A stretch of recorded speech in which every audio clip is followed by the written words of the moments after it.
Hello dear students, today we are going to deal with grammar topic, present tenses, state and action verbs. What is the meaning? The present simple is used to talk about permanent situation. For example, she doesn't speak English. Also, present simple is used to talk about things that happen repeatedly. I go to school every day. Also, it's used to ask for and to give information. How do I get to the bathroom, for example? It is also used in narrative, or in other words, to tell stories.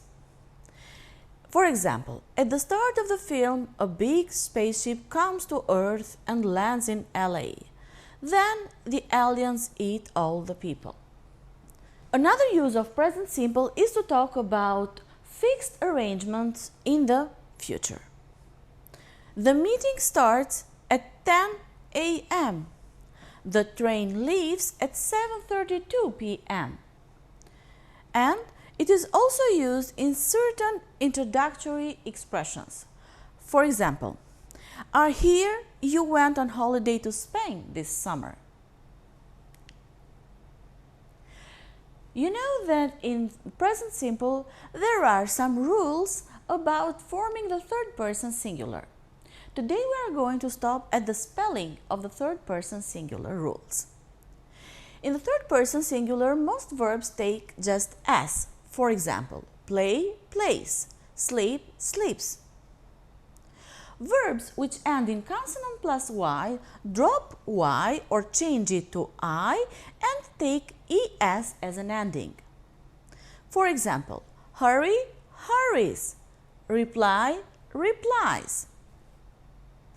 Verbs which end in S, Z, CH, SH or X add ES in the third person singular.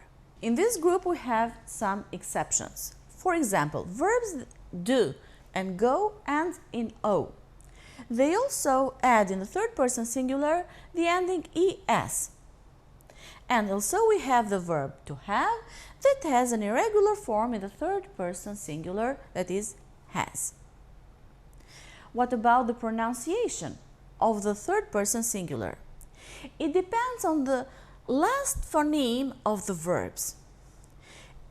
If the last phoneme of the verb is a vowel or a diphthong in the list, we don't add a syllable and the ending is pronounced Z. For example, goes, runs. If the last phoneme of the verb is p, t, k, f, or th, we do not add a syllable and the ending is pronounced S. For example, hopes or pets. And if the last phoneme of the verb is one of the lists here, we add a syllable, pronouncing the ending is this time. Catches, snoozes.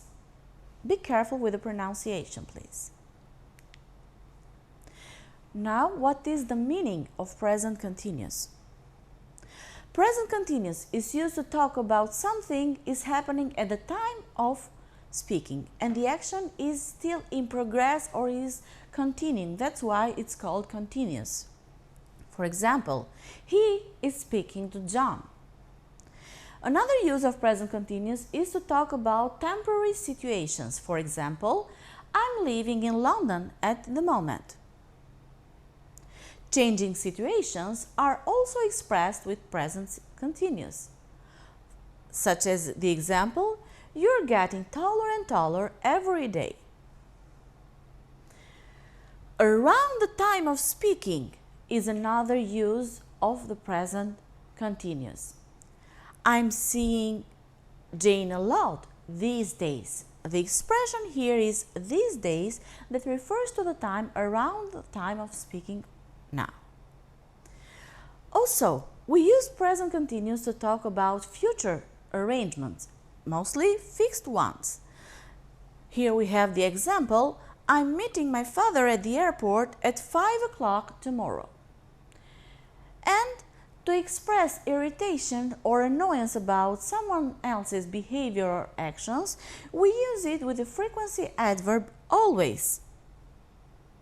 She is always complaining about how difficult her life is. Be careful because this is an exception. But how to form present continuous? We form the present continuous with the auxiliary verb be and the present participle form of the verb. The present participle of the verb is always ending in ing, and to make this particle we normally add the ending at the end of the base form of the verb, but at the same time we have some exceptions. For example, most verbs ending with consonant plus e take off the e. For example, here we have hoping. Most verbs ending in consonant plus vowel plus consonant, so a vowel between two consonants, often double the last consonant. Swimming, running, another verb. Most verbs that have a vowel between two consonants where the last consonant is W, X or Y don't double the last consonant. For example, blowing we have here. Another example or exception is verbs ending in IE. They change this ending to Y, and we have the examples here. Lying, that is the present participle of the verb to lie, and dying, that is the present participle of the verb to die. And the last one, verbs ending in C add K when they form the present participle. Here we have the verb panicking. Here we have an overview or a summary chart for present simple and present continuous tenses. Let's see them. Present simple refers to things which are always true, while present continuous refers to things which are happening at the time of speaking. Present simple deals with permanent situations and present continuous with the temporary ones. Habits or things we do regularly are expressed with present simple, but new habits or temporary ones are expressed with present continuous. Present simple refers to future events which are parts of a timetable, while present continuous refers to definite future plans, more specific ones. And present continuous is used to talk about books, plays and films, so in narratives, while we use present continuous to talk about people in pictures and photos that are more specific cases. Let's see now stative and action verbs. What are stative verbs?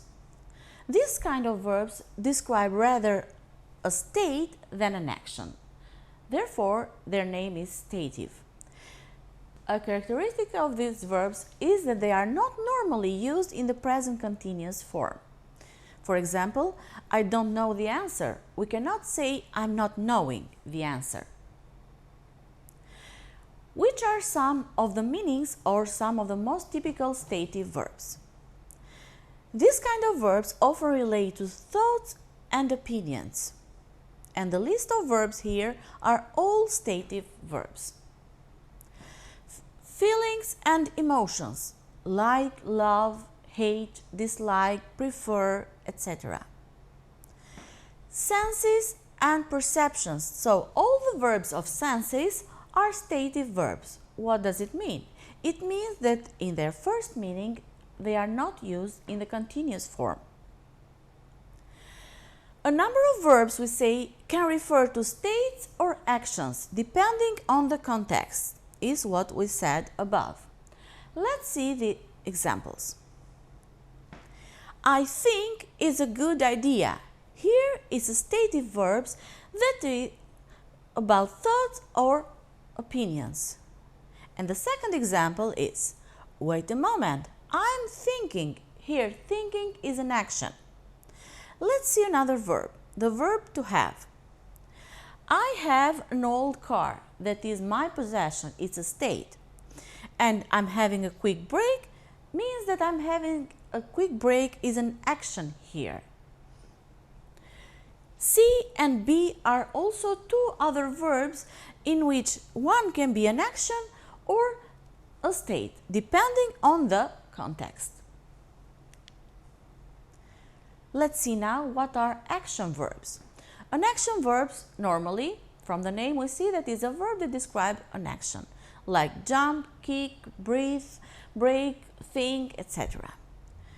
When using action verbs, the sentence structure is subject, might be a noun or pronoun, the action verb, and then the rest of the sentence, always including an object and the rest. Here are some examples I chose for you of action verbs in sentences. Greg is kicking the ball now. Here, the action verb is kicking and means or describes what Greg is doing. The second example, the wind blows constantly in Chicago. Here, the action verb is blows and it describes what the wind does. Let's see now. Choose the correct tense. What might be the correct answer in the first sentence? I write a letter now, I am writing, or the third alternative, I am writing. Be careful. Even the spelling mistakes can confuse you in choosing the right alternative. From what we said above, we can say that the right alternative is I am writing a letter now because it describes an action happening now at the moment that we are speaking, and it is described with a present continuous. The bus sometimes is arriving, arrive, or arrives. From the grammar rules, we see that it is arrives dealing with future timetable events. The second request. Complete the sentences with the verbs in brackets.